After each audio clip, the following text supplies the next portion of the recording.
What began as a quiet inquiry behind palace walls exploded into a scandal the monarchy may never recover from. A simple request for clarification, just a formality, they said, triggered a chain of events that would plunge Queen Camilla into crisis and vindicate the one royal she most feared, Diana. The results weren't just shocking. They confirmed a suspicion whispered for decades. Before we go deeper into what this really means for the royal family, make sure to subscribe so you don't miss a single update. It started with whispers between medical staff, cloaked in vague references and guarded language. A private DNA screening was ordered under the pretext of health monitoring, but the reality was far more insidious. This wasn't routine, it was targeted. Someone, somewhere, had a question they needed answered. And that question, unspoken yet deafening, tore at the very heart of the royal lineage. Queen Camilla had always known that Diana's shadow loomed large, but what she hadn't counted on was that Diana's long-held suspicions had teeth, and worse, they had science. Camilla's paranoia had been building for months. Ever since Prince Harry's memoir cracked open the royal vault of secrets, she had become consumed with controlling the narrative. Reports from staff close to her revealed she'd grown increasingly fixated on Diana's cryptic remarks, the sideways glances at Harry, and the long-forgotten whispers from the early 90s. The fear that perhaps Diana had known something buried, something devastating gnawed at her until it became obsession. What pushed Camilla to allow the DNA test to proceed remains a subject of fierce debate inside the palace. Some say it was Charles himself who, in a moment of unguarded honesty, muttered that the truth may be useful. As the monarchy faces generational transition, others insist Camilla hoped to weaponize the results against those who still viewed her as an outsider, especially William and Catherine. But what is certain is that the test was greenlit behind closed doors, with extreme discretion, known only to a handful of people. Even the most senior royals remained unaware. And yet, despite the desperate attempts to keep it sealed, a few within Camilla's own circle warned her to back away. They urged her to stop chasing shadows, to avoid stirring up ghosts that would never rest. But Camilla, driven by a mix of fear and vanity, ignored the warnings. She had to know. She needed proof that Diana had been wrong, that history had judged her too harshly. She wanted the silence broken on her own terms.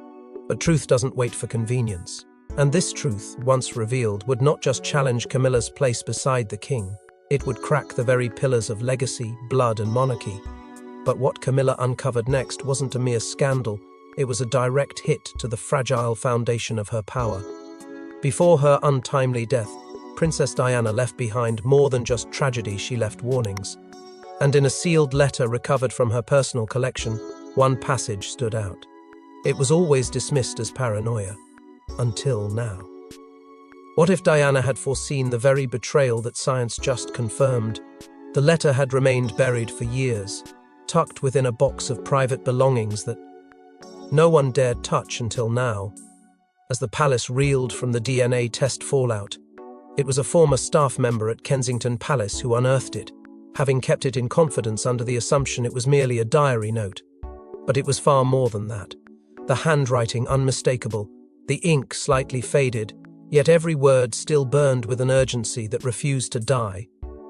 Diana had written of deception, not political manipulation or tabloid betrayal, but something deeper, colder, and bloodbound. In one chilling line, she scrawled, "There are truths in this family that could shatter everything. Deception runs through the bloodline, and I fear it's been orchestrated by those closest to Charles." Camilla's name appeared twice, carefully underlined. Diana never fully trusted her, not just as the woman who intruded into her marriage, but as a calculating presence too involved in the affairs of the House of Windsor. The letter hinted at private conversations Diana had overheard, at rumours whispered between staff, at a lingering suspicion she was never allowed to say aloud. She called it the betrayal hiding in plain sight. Back then, no one wanted to believe her. The firm dismissed it as the emotional unravelling of a woman under immense pressure. But now, with DNA results stirring the palace's deepest fears, that very letter had resurfaced at the worst possible time.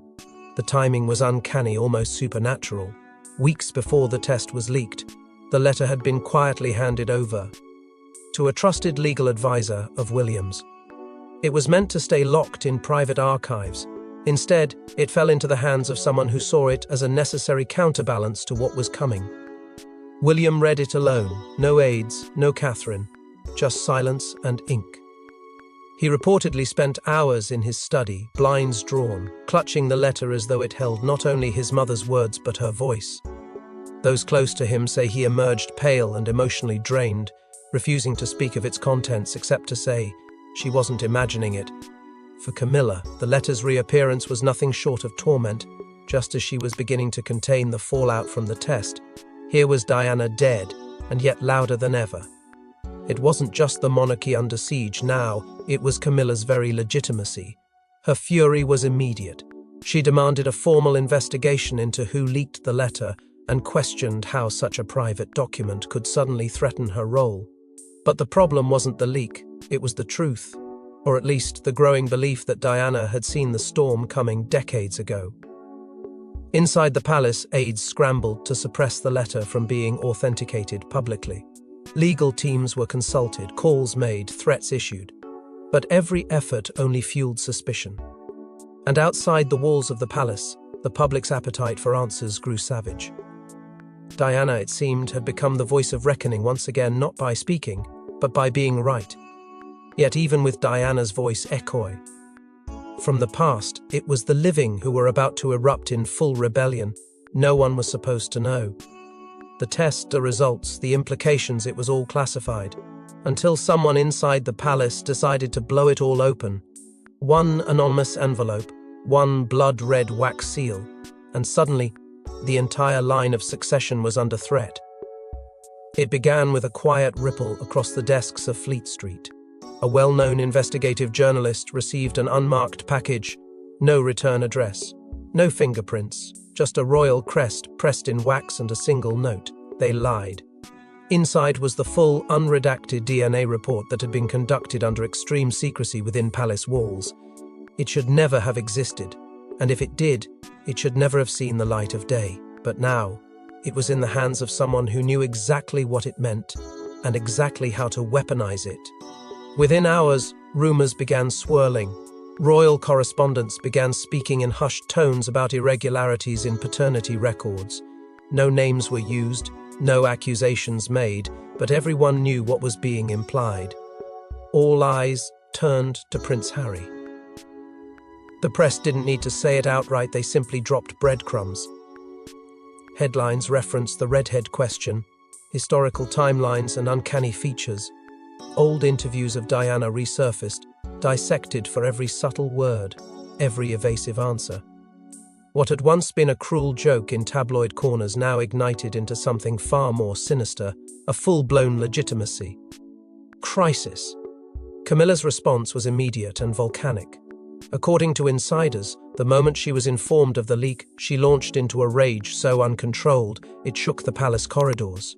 She screamed about betrayal, about being set up, about the ghost of Diana haunting her yet again. Staff reported broken glass, slamming doors, and a queen consort so undone that doctors were quietly consulted. But beneath the fury there was panic. She hadn't expected the results to go public, certainly not in this way, not this fast, not without her having a chance to control the narrative. Charles, meanwhile, was cornered. He had been briefed, vaguely, about the potential fallout of the DNA findings, but he never imagined it would unfold so explosively. His decision to stay silent, to neither confirm nor deny, backfired immediately. The public viewed it as guilt. Social media exploded with theories. Parliament members whispered about abdication scenarios. Inside the firm, even loyalists began to wonder how long the silence could last. With every hour that passed without a statement, the monarchy's credibility continued to decay. Despite the speculation, no official confirmation came. Instead, Buckingham Palace issued a sterile one-line response: "We do not comment on private family matters." But the damage was already done. The idea had been planted, and it spread like wildfire. The royal brand, built on tradition, duty, and above all blood, was under siege from within.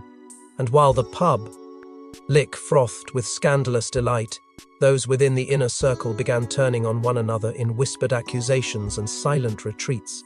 But while the public speculated wildly behind closed doors, Camilla faced a more immediate threat, one that would make her question everything. She had defended him through scandal, exile, and national hatred. But now Camilla stared down the one man who held the answers and possibly her ruin. Did Charles know? Had he always known? The answer shattered what little trust remained between them.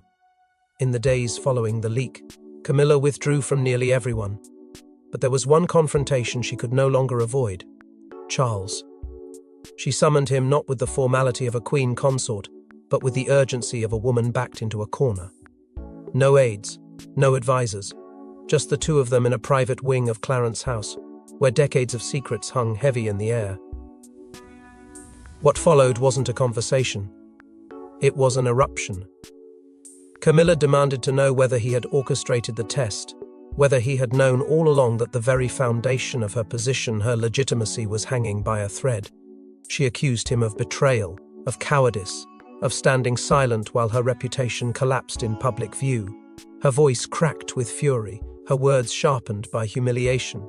Charles, ever the strategist, didn't flinch. He listened. He waited. And then, in a tone more chilling than any shout, he said, "Not all truths deserve light." The words hung. They're neither denial nor confession. Camilla's breath caught in her throat.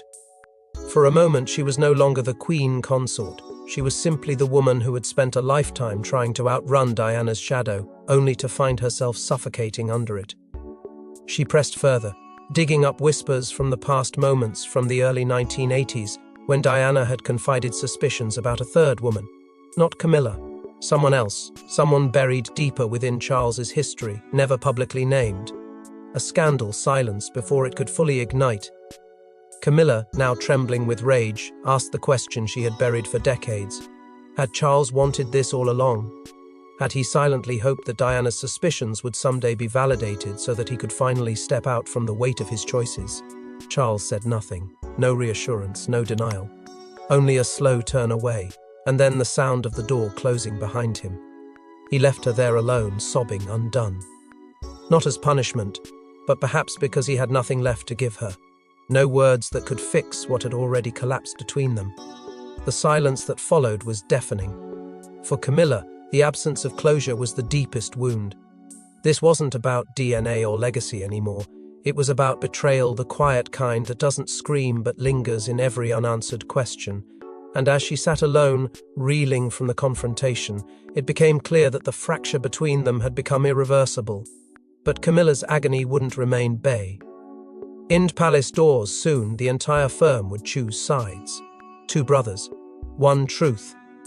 While William locked himself away in Kensington seeking clarity, Harry was already on the offensive. For one, the DNA results confirmed a nightmare. For the other, it may have confirmed a betrayal too deep to ever forgive. Behind closed doors, William was silent. Those closest to him said he barely spoke, refusing interviews, appearances, and any involvement in the media frenzy. His team urged him to maintain a neutral posture, no statements, no comments, not even a flicker of reaction. But silence wasn't peace, it was containment. Inside the walls of Kensington, he pored over Diana's letter again and again, as though searching for a second meaning, a different outcome, something that would make the chaos feel less like a trap and more like a challenge he could overcome. But the words wouldn't change, and neither would the growing storm around his brother. Across the Atlantic, Harry wasn't interested in neutrality. He had lived too long on the fringe, too long in exile, and now finally he had leverage, or perhaps he had clarity. According to sources close to Montecito, Harry initiated a direct video call with Charles. No intermediaries, no courtiers, just a father and son on opposite ends of a very sharp truth. He demanded answers. He asked questions no royal child had ever dared speak aloud. Was Charles his father? Was Diana lied to? Had Camilla known? And why now? Why had this truth only surfaced when it was too late to shield the ones who needed protecting? Meghan, meanwhile, was reportedly furious, not just for Harry, but for their children. She was said to be livid that Archie's future, his name, his place, his legacy had now been dragged into a deception neither she nor her husband created. In private, she allegedly questioned whether the monarchy had ever intended to protect their family or if they had always been expendable pawns. The sense of betrayal wasn't just personal, it was generational. They hadn't escaped the institution, it had followed them. In blood, as speculation grew, so did the noise. The internet swelled with theories. Was the test about Harry, or was there another target, another secret even darker than paternity? Old footage of Diana circulated like wildfire. Analysts dissected interviews from decades past, searching for hidden meanings in her expressions. Was it possible Diana had always suspected the truth about Charles? Or was her silence a reflection of something even more complex, protecting her sons from a reality they weren't ready to face? Then came the post. No photo, just a black background and white letters. On Harry's official account, 6 words: "Blood doesn't make a man, truth does." It ignited a firestorm. Some read it as acceptance, others as defiance. But no one could deny the message. Harry wasn't running anymore. He wanted answers, and he wanted them publicly. Rumours quickly followed talks of Harry pushing for an official statement from the palace, a confirmation or denial that would settle the world's questions. But the firm remained locked in silence, clinging to its centuries-old tactic: survive the noise, deny the echo, wait for the headlines to move on. Yet this time the headlines weren't fading. They were multiplying, and so were the divides. But while the sons struggled with truth and loyalty, Camilla's world was collapsing from within. Inside Clarence's house, the curtains were drawn. Staff described a woman on the verge. For decades, Camilla had clawed her way to legitimacy, but now it was slipping through her fingers. What began as quiet rage turned into a full-blown breakdown, caught in whispers, slammed doors, and muffled sobs. Camilla had always prided herself on being composed. Through years of being hated, mocked, and diminished, she had survived by remaining calculated. But the DNA revelations, compounded by Diana's resurgent voice, Harry's defiance, and Charles's cryptic silence, had broken through her defenses. Those within Clarence's house noticed the shift immediately. Meals were returned untouched. Appointments cancelled without explanation. Appearances suddenly deemed non-essential. For a woman who fought relentlessly to be seen, Camilla now recoiled from every spotlight. Behind the scenes, the situation escalated quickly. Staff reported a series of screaming fits, loud, guttural, and unrelenting. In one incident, she allegedly destroyed a private study, tearing papers shelves, and shattering a framed photo on the floor. The Queen Consort, once seen as Charles's steadying force, had become a liability. Her longtime confidant, who hadn't been seen at court in years, was flown in quietly. Her role wasn't political. It was personal. Camilla needed someone who wouldn't judge her unraveling, someone who remembered her before the crown. But royal institutions do not allow for fragility. Advisors scrambled to contain the chaos. With several upcoming events scheduled, they feared what the cameras might capture. Whispers of a contingency plan began circulating, removing Camilla from the public eye without signaling retreat. She resisted. She begged to stay visible, to show she was unshaken. But the cracks had already begun to show. At a brief church service that week, footage surfaced of Camilla looking visibly disoriented, her hands trembling, her responses delayed. Analysts brushed it off as exhaustion, but those who knew her saw the truth. This wasn't fatigue, it was collapse. Charles, faced with mounting pressure from all sides, finally considered a drastic option, quietly sending Camilla to Sandringham under the guise of rest and reflection. Not an exile, but an elegant retreat from the storm. The idea sparked outrage behind palace walls. Some saw it as necessary, others as betrayal. But one thing was clear: Camilla was no longer the anchor of the monarchy. She had become its storm. The institution that once protected her now viewed her as combustible. And with every passing hour, it became harder to ignore the question echoing across the palace: could she survive this, not as queen consort, but as a woman unraveling beneath the weight of exposed truth? But the monarchy had no time for healing, because the truth had now reached Parliament's doorstep.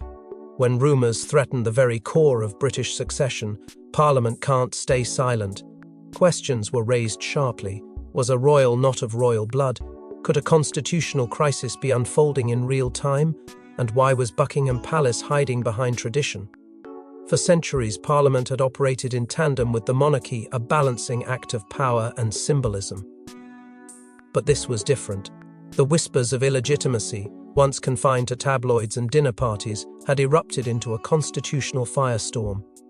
MPs across the spectrum began to voice the unthinkable in open session. If DNA results cast doubt on the bloodline, what did that mean for the very framework of the monarchy?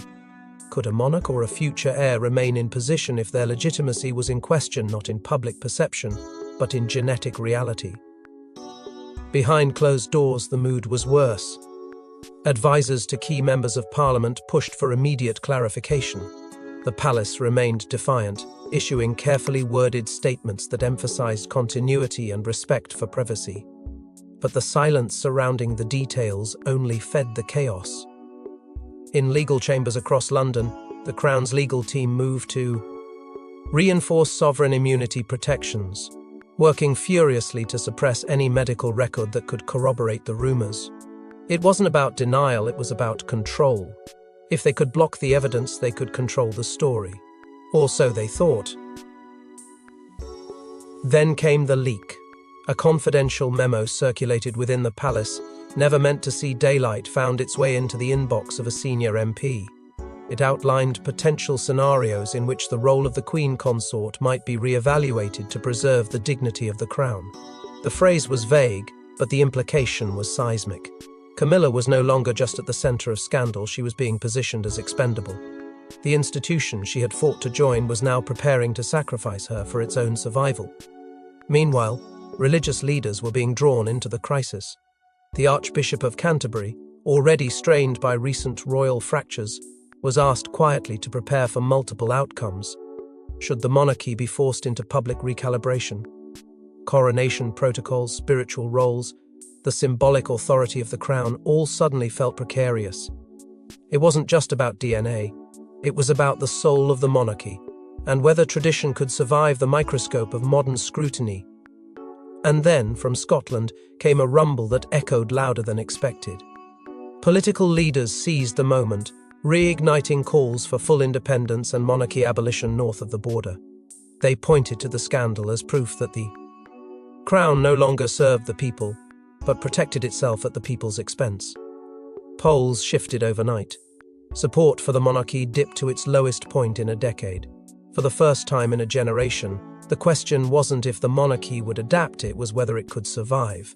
And just as the monarchy's grip began to tremble, an unexpected voice shattered the silence. In a perfectly timed interview, Meghan stepped into the storm. With steely poise and carefully chosen words, she didn't confirm, but she didn't deny either. And that was all it took. What she revealed next turned a royal scandal into a global reckoning. The world watched as Meghan appeared on screen, framed by silence and expectation. She didn't raise her voice. She didn't throw accusations. But every sentence carried weight, sharpened by the fury of years spent on the outside. The interview, planned weeks in advance, but aired just days after Camilla's quiet retreat struck with surgical precision, Meghan began with grief. Not hers, but Diana's. She spoke of a legacy betrayed, a woman gaslit into silence, a mother whose instincts had been dismissed until science caught up with her. Then she paused, leaned forward, and dropped the line that would circle the globe in under a minute. She wasn't crazy. She was right. The interviewer pressed. What exactly had Diana been right about? Was it the affairs, the manipulation, or something more biological, something more hidden? Meghan didn't answer directly. Instead, she let the silence do the work. She spoke of truths protected by power and names that were never meant to be questioned. She said there were conversations she was never supposed to hear about bloodlines and about keeping certain facts buried for the sake of national stability. She didn't name Camilla, she didn't have to. The viewers knew, everyone did. And then she did the unthinkable, she turned the camera toward the past, toward Diana. Meghan spoke to her directly. They said you imagined it all, that you were emotional, that you were unstable. But they lied. You knew, you saw it. And now the world sees it too. It wasn't a soundbite, it was a seismic shift. The internet exploded. Hashtags trended for days. Clips were replayed with analysis, commentary, outrage, and applause. Support for Meghan and Diana surged like a tidal wave. Overnight, public perception transformed. What had begun as a royal scandal became something larger, a reckoning with the way women, truth, and legacy are managed by institutions that fear vulnerability more than they fear lies. Inside Clarence's house, the reaction was devastating. Camilla, already in retreat, was said to be inconsolable. Reports claim she watched the interview alone, pausing multiple times, sobbing into silence. One aide later described her as gutted, blindsided, and broken. It wasn't just that Meghan had spoken, it was that the world had listened and believed her. Camilla's decades-long climb to legitime. AC had been scorched in less than an hour of broadcast. Her name, her image, her crown now synonymous with cover-up, deceit, and collapse. Behind the walls of Buckingham Palace, damage control spun into overdrive. Statements were drafted, then scrapped. Allies reached out to media outlets begging for balance. But the truth was uncontrollable now, and in the hearts of millions, the verdict had already been cast. Diana had been right all along.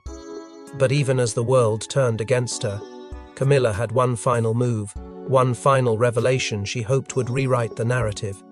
Just as aides began packing her things, one document was nearly thrown into the fire, a letter written by Camilla years ago, never sent, never spoken of. What it contained wasn't just confession, it was a plea, a final cry from a woman who had spent her life in Diana's shadow, buried beneath layers of old correspondence and personal notes. The letter was found in a locked compartment of Camilla's private writing desk. A royal aide, sorting through her belongings under strict instruction, hesitated before discarding it. The handwriting stopped them cold, familiar, urgent, raw. The envelope was unsealed. The contents were not addressed to a courtier nor a family member, but to Diana. A letter never meant to be read, but now impossible to ignore. It opened not with formality, but vulnerability. I never hated you. I envied your light. And then it spilled. Not rage, not justification, but fear. Camilla admitted that in the winter of 1985, she overheard a conversation she was never meant to hear. Charles, speaking to a close advisor, whispered doubts faint but unmistakable about Harry's parentage. Not in anger, not with certainty, but with the trembling curiosity of a man unsure where his blood truly ran. Camilla never spoke of it. Not then. Not when Diana confronted her in private. Not when the rumors grew louder over the years. In the letter she wrote, "If you're right, we both lose him. And I lose everything." Those words, heavy with implication, revealed more than her knowledge. They revealed her terror. Because Camilla hadn't just stepped into a love triangle, she had stepped into a war over legacy, one in which she too was a casualty of secrets she couldn't unhear.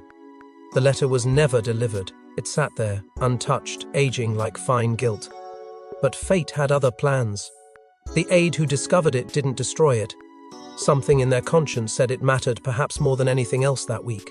They handed it directly to a senior court official, bypassing every protocol. Quietly, without discussion, it was passed to William. A moment of hesitation hung in the air. Would he open it? Would he believe it? No one knows what happened in the minutes after the envelope touched his hands. No one heard his reaction. No one saw his face. But what they did see, what they noticed, was that William cancelled all engagements the following day. He went silent. And silence in times like these speaks volumes. The letter didn't change facts. It didn't erase the scandal or correct the headlines. But it reframed everything. Camilla, the woman once seen as a ruthless usurper, had lived for decades not only under scrutiny, but under the weight of knowing. And perhaps under the burden of choosing silence over truth, not to protect Charles, but to protect herself from a truth that would destroy them all. Her legacy, like Diana's, was now carved by what was never said aloud. Because in the end, it wasn't just about blood or truth. It was about power, legacy, and the ghosts that never left the palace. Thanks for watching. Please don't forget to like and subscribe, and we will see you in next one.